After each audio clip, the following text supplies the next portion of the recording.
Bienvenue sur le podcast Regards croisés, podcast qui fait dialoguer doctorantes et doctorantes du LESU, laboratoire eau environnement et système urbain, autour de leurs travaux et de leur parcours. Bonjour, c'est Valentine, au micro de ce premier épisode. Je rencontre aujourd'hui Malek Baroudi et Alice Marquier, toutes les deux doctorantes du LESU en seconde année de thèse. Est-ce que vous pouvez vous présenter rapidement et nous parler de votre sujet de thèse en une ou deux phrases ? Bonjour, merci beaucoup pour l'invitation. Je suis vraiment très ravie d'être là aujourd'hui avec vous deux. Et moi c'est Malek, doctorante en bioinformatique au LESU et je travaille sur la résistance aux antimicrobiens dans les milieux aquatiques, notamment dans la Seine. Et j'essaie de comprendre comment la pression chimique peut influencer la dynamique de cet enjeu de santé publique. Bonjour, moi c'est Alice, je suis très contente de faire partie de ce premier épisode. Je suis également en thèse et je travaille sur la modélisation 3D du fonctionnement hydrodynamique et biogéochimique des lacs dans le but de représenter la dynamique du phytoplancton à l'échelle saisonnière. Et le lac que j'étudie, c'est le Léman, écosystème frontière entre la France et la Suisse. On va commencer par parler de votre parcours. Tout d'abord, j'aimerais faire un petit détour. Les études, elles montrent qu'il y a une sous-représentation des femmes dans le domaine des sciences, encore plus en doctorat. Et c'est pour ça que je suis très heureuse aujourd'hui de faire un podcast 100% féminin avec vous. Est-ce que vous pouvez nous expliquer pourquoi est-ce que vous êtes orientée vers le domaine des sciences, les sciences de l'environnement en particulier, et qu'est-ce qui vous a motivé à poursuivre jusqu'en thèse ? Alors moi, je me suis orientée vers les sciences assez naturellement. J'ai toujours aimé comprendre comment les choses fonctionnent, surtout dans le vivant. Donc ça s'est fait assez spontanément. Ensuite, pour l'environnement, c'est venu avec le temps. Je me suis rendu compte que les questions environnementales étaient en fait très liées à des enjeux de santé et que c'était un domaine où on pouvait vraiment avoir un impact. Et pour la thèse, je dirais que c'est l'envie de creuser plus loin, de ne pas rester en surface, d'essayer de comprendre des systèmes complexes et de travailler sur un sujet qui a du sens. Et aussi honnêtement de me challenger un peu. De mon côté, j'ai toujours été plus scientifique que littéraire et j'avais pas trop prêté attention à tous les préjugés qu'il pouvait y avoir sur les filles. J'ai jamais vraiment écouté toutes ces barrières qu'on pouvait mettre, et en plus je suis issue d'une famille assez scientifique, donc j'ai jamais eu ce problème-là. Et parmi les 3 matières scientifiques que l'on nous enseigne au collège et au lycée, donc les mathématiques, la physique-chimie et les sciences de la vie et de la terre, j'ai toujours préféré la SVT. Pour moi, c'est ce qui était le plus concret. J'étais très intéressée par la biologie, la génétique, d'avoir un aperçu de la diversité qui existe sur cette terre, de comprendre comment un être vivant fonctionne à l'échelle moléculaire et comprendre comment les espèces interagissent entre elles et avec leur environnement.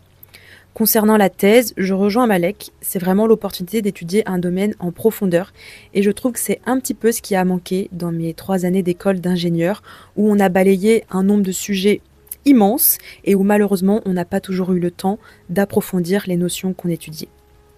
Est-ce que vous pouvez me parler de votre quotidien en tant que doctorante et s'il y avait une journée type, nous la présenter ? Alors, c'est assez difficile de définir une journée type parce qu'il n'y en a pas vraiment, surtout qu'une thèse est marquée par des étapes assez différentes qui nécessitent d'adapter son emploi du temps quotidien. Mais je peux vous donner un exemple de routine que j'ai en ce moment. Mais par exemple, dans 6 mois, ce sera sûrement très différent. Donc en général, je commence ma journée par analyser les résultats des simulations qui ont tourné pendant la nuit. En fonction des résultats que j'obtiens, je vais faire des modifications au niveau de la configuration numérique, de la définition du domaine, mais aussi de la définition des paramètres. Pour faire ces choix, je lis plusieurs articles. Donc la thèse, ça passe par des longs moments de réflexion. Donc les articles que je vais lire, ils abordent des thématiques similaires à la mienne, ils utilisent parfois le même modèle, parfois des modèles un petit peu différents, des lacs qui vont avoir des caractéristiques similaires aux miens ou pas du tout. Et je sollicite également le point de vue de mes encadrants qui peuvent avoir des idées très pertinentes pour débloquer des points critiques et des situations sur lesquelles je bloque. Ce qui m'amène à un autre moment de la journée qui est consacré à la communication de mes résultats. Depuis le début de ma thèse, j'ai fait tourner beaucoup de simulations. Je pense que j'ai dû en faire tourner pas loin de 500, donc c'est très important de noter tous les tests que je fais, de noter les conclusions que j'en tire pour que le travail avance correctement.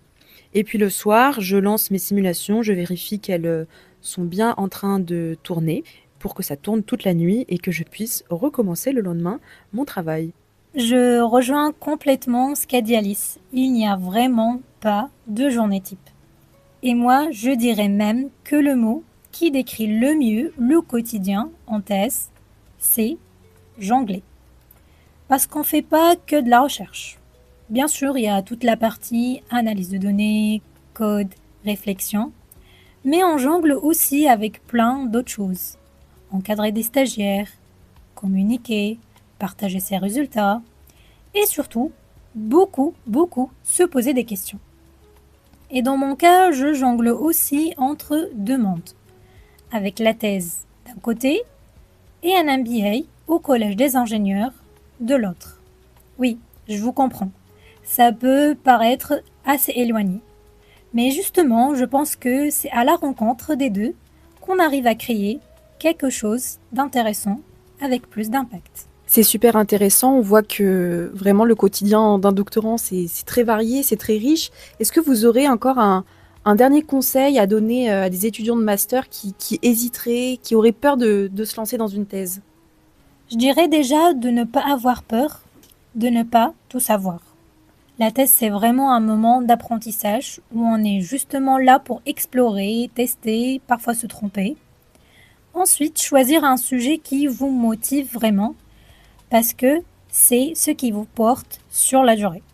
Et accepter le fait qu'on ne comprend pas toujours tout, qu'il y a des phases de doute et que c'est complètement normal. Oui, je suis complètement d'accord avec toi, Malek. Je pense que c'est très important quand on veut se lancer dans une thèse d'avoir conscience que le sujet, la thématique sur laquelle on va travailler, ça va être son quotidien pendant 3 ans, qu'on va vivre 24/24 avec ce sujet dans la tête, même pendant votre sommeil, je vous l'assure. Donc c'est très important d'aimer le sujet et d'en être un petit peu passionné. Sinon, on risque de se dégoûter et de trouver le temps un petit peu long en thèse. Et après, un autre conseil que je trouve assez important, comme l'a aussi évoqué Malek, c'est de ne pas se restreindre sur le plan scientifique. La thèse, ça reste un moment d'apprentissage. Vous avez encore le temps d'apprendre plein de choses. Donc s'il y a quelque chose que vous ne savez pas faire, vous pourrez toujours apprendre à le faire. Personnellement, j'ai un parcours qui me destinait pas du tout à faire de la modélisation, à travailler avec des équations et faire du code, et au final, c'est ce que je fais, et voilà, je me suis adaptée, et je suis très contente de mon choix. Maintenant, on va essayer de parler de votre recherche actuelle. Si vous deviez expliquer ce que vous faites à un proche ou une personne extérieure au domaine scientifique, comment est-ce que vous décrirez votre activité de recherche? Si je devais l'expliquer simplement, je dirais que j'étudie comment les bactéries présentes dans l'eau réagissent à leur environnement, en particulier à la pression chimique. Plus précisément, je m'intéresse à l'antibiorésistance, donc à la capacité de certaines bactéries à devenir résistantes aux antibiotiques, et j'essaie de comprendre comment des substances chimiques présentes dans l'eau, comme les micropolluants, peuvent influencer ce phénomène. Concrètement, j'analyse le matériel génétique présent dans l'environnement, donc pas seulement celui des bactéries, mais aussi des éléments comme les plasmides ou certains virus pour voir comment les gènes de résistance circulent.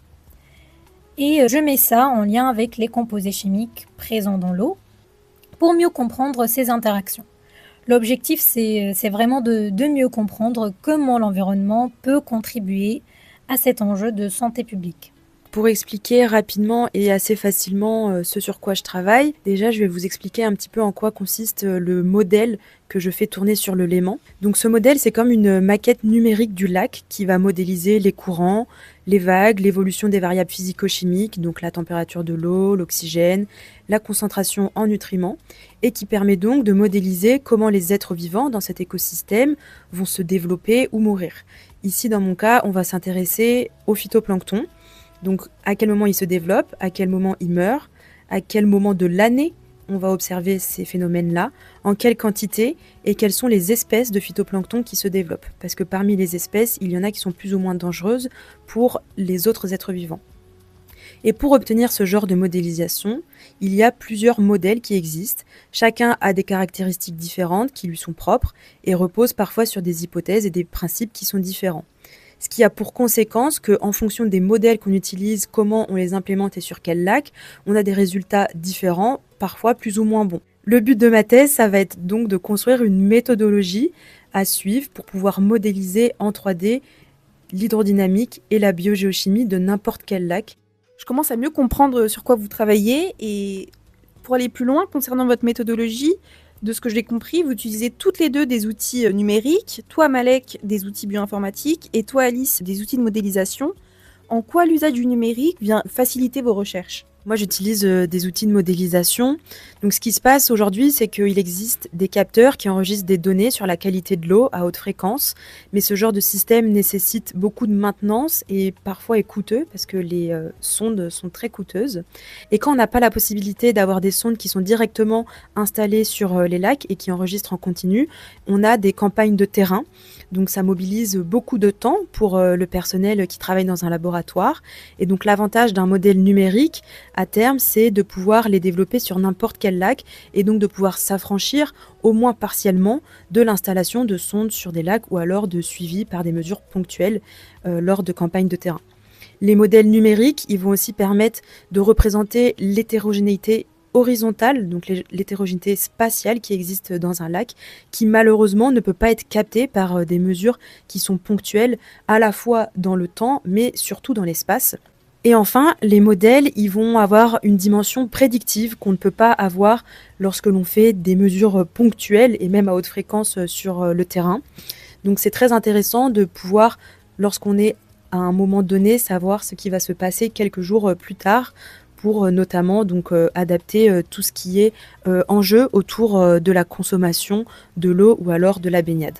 Pour moi, le numérique est vraiment central parce que je travaille avec des données très complexes, à la fois des données métagénomiques, donc tout le matériel génétique, comme je vous ai déjà expliqué, présent dans l'environnement, mais aussi des données chimiques issues d'analyses non ciblées, donc toutes les molécules présentes dans l'eau. Et derrière, il y a vraiment un grand travail de traitement de données. On a des workflows bioinformatiques pour analyser les données génétiques, identifier les gènes de résistance, comprendre comment ils circulent. Ah, je vois qu'il y a une question qui arrive. Donc voilà, je pense que j'étais pas trop claire. Est-ce que tu pourrais juste nous expliquer qu'est-ce qu'un workflow pour que nos auditeurs vraiment comprennent de quoi tu parles ? Alors oui, vous avez tout à fait raison. J'étais un peu rapide apparemment. Donc le workflow bioinformatique, c'est simplement une succession d'étapes qu'on applique à des données biologiques pour passer de données brutes à des résultats interprétables. C'est un peu comme une recette. On part d'ingrédients bruts, ici c'est les données, et on suit plusieurs étapes pour arriver à un résultat final qu'on peut interpréter. Par exemple, dans mon cas, on part de données génétiques issues de l'environnement, qu'on va d'abord nettoyer, puis analyser, pour identifier les gènes de résistance, et ensuite interpréter pour comprendre ce qui se passe dans le système. Et en parallèle, on a donc les chaînes de traitement pour les données chimiques, qui vont nous permettre cette fois-ci d'identifier les molécules et comprendre comment elles peuvent exercer une pression sur les bactéries. Et tout l'enjeu, c'est ensuite de croiser ces deux types de données pour essayer de comprendre leur interaction. Donc finalement, le numérique, c'est vraiment ce qui permet de structurer et d'analyser cette complexité. Ah oui, je vois quand même qu'il y a beaucoup de différences. Est-ce que vous voyez quand même un lien entre vos deux méthodes ? Oui, je dirais complètement. C'est vrai qu'on n'utilise pas les mêmes méthodes, mais on a quand même la même logique. On part toutes les deux de données environnementales complexes et on utilise le numérique pour essayer de comprendre ce qui se passe derrière. Que ce soit avec de la modélisation ou de l'analyse de données, l'objectif reste le même, donner du sens à ces systèmes. En effet, les données mesurées sur le terrain, dans nos deux cas, dans nos deux thèses, on le voit bien, elles sont très importantes. Et dans mon cas, elles constituent le premier modèle qu'on a d'un écosystème. Tracer l'évolution de ces mesures dans le temps permet de comprendre comment l'écosystème fonctionne et du coup de savoir exactement les processus et les ordres de grandeur que le modèle numérique va devoir représenter. Et puis moi, les données sont aussi essentielles dans tout ce qui est algorithme d'analyse de sensibilité et de calage pour pouvoir avoir un modèle qui est pertinent et qui représente correctement les données d'observation. Je pense que nos auditeurs là commencent vraiment à visualiser la manière dont vous travaillez. Maintenant, on va s'intéresser un peu à l'après-thèse, etc. Comment est-ce que vous imaginez le futur ? C'est vrai que la recherche, ça reste une grande nébuleuse pour beaucoup de monde et on a parfois un peu de difficulté à imaginer les applications concrètes de vos recherches sur la société civile. Qu'est-ce que vos travaux veulent ou vont apporter à la société ? Dans ma thèse, l'impact, on peut dire, lié à la santé humaine via la santé environnementale, puisque je travaille sur la résistance aux antimicrobiens, qui est aujourd'hui un enjeu sanitaire mondial majeur. En fait, ça signifie concrètement que certains traitements antimicrobiens, comme par exemple ce qu'on connaît le plus, les antibiotiques, deviennent de moins en moins efficaces face à certaines infections.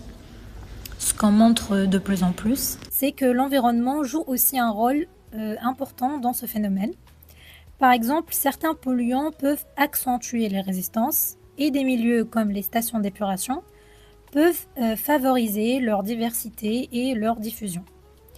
Et aujourd'hui, ces aspects sont encore assez peu pris en compte. Il n'existe pas vraiment de cadre clair pour évaluer ou suivre ces risques dans les milieux aquatiques. Donc l'idée de mes travaux, c'est d'apporter des éléments de compréhension pour mieux caractériser ces phénomènes et à terme, pourquoi pas, aider à mieux les intégrer dans la gestion de l'eau. En effet, lorsqu'on mène un travail de recherche, en général, il y a un contexte derrière qui a une application pour la société en général. Donc ici, dans mon cas, le phytoplancton, il contient des espèces qui sont toxiques pour les êtres vivants. Donc on a déjà eu des cas dans l'actualité, ça se voit, de chiens parfois qui sont morts suite à une contamination au phytoplancton. Donc ils ont bu l'eau du lac et malheureusement ils sont tombés malades. Donc c'est dans ce contexte-là qu'on travaille sur ce sujet. Mais je pense que c'est important de différencier ce que mon travail va apporter à la société et ce que ça va apporter à la communauté scientifique. Personnellement, je ne pense pas qu'en seulement 3 ans, mes résultats de thèse vont pouvoir servir directement à la société. Cependant, je travaille dans l'optique qu'un jour, ce travail soit assez développé pour pouvoir avoir une application concrète dans la gestion des lacs. L'objectif serait de mettre à disposition aux personnes qui gèrent les lacs, donc qui vont gérer tout ce qui est ouverture à la baignade, pêche, consommation eau potable, donc la ressource en eau de manière générale, un outil qui serait capable de prédire à court terme, donc à l'horizon de quelques jours, si un épisode de prolifération algale va arriver et s'il va ou non dépasser des seuils définis par la DCE ou l'ANSES et donc prendre une décision en conséquence. S'il y a un danger, qu'est-ce qu'on va faire ? À l'échelle de ma thèse, je pense que le but est plutôt de fournir à la communauté scientifique une base solide, un socle sur lequel on pourrait s'appuyer pour modéliser n'importe quel lac, modéliser leur hydrodynamique et leur biogéochimie. Et concrètement, quelles sont vos perspectives pour la suite ? Est-ce que vous imaginez rester par exemple dans le monde académique ou plutôt partir, je sais pas moi, dans le privé ? Vous voyez où après la thèse ? Est-ce que vous avez des objectifs concrets ? Alors personnellement, j'ai un statut un petit peu particulier comparé à la majorité des doctorants en France parce que je suis fonctionnaire du ministère de la Transition écologique. Ça veut dire que ma thèse est financée directement par le ministère et je suis engagée auprès du ministère depuis déjà 4 ans et je vais donc devoir travailler pour le ministère. C'est obligatoire, donc je leur dois encore quelques années. Donc après ma thèse, je vais sûrement prendre un poste au sein du ministère. J'aimerais vraiment occuper un poste en lien avec ce que j'ai fait pendant ma thèse, donc avec tout ce qui est thématique qui tourne autour de la qualité de l'eau. Mais j'avoue que pour l'instant, je m'y suis pas encore trop penchée, vu que la thèse occupe pas mal mon temps. Après, j'ai quand même la possibilité de rejoindre le ministère plus tard, donc de demander une disponibilité et donc d'effectuer un post-doctorat. Je ne sais pas encore si je le ferai. S'il y a une opportunité qui se propose, j'y réfléchirai parce que le sujet sur lequel je travaille m'intéresse de plus en plus et je vois bien que je ne pourrai pas tout faire le temps d'une thèse et je crains de rester un petit peu sur ma faim. Je me retrouve assez dans ce qu'a dit Alice, notamment sur le fait qu'on ne peut pas, et d'ailleurs malheureusement, tout faire en 3 ans. De mon côté, j'aimerais continuer à travailler sur des sujets à l'interface entre données, environnement et santé.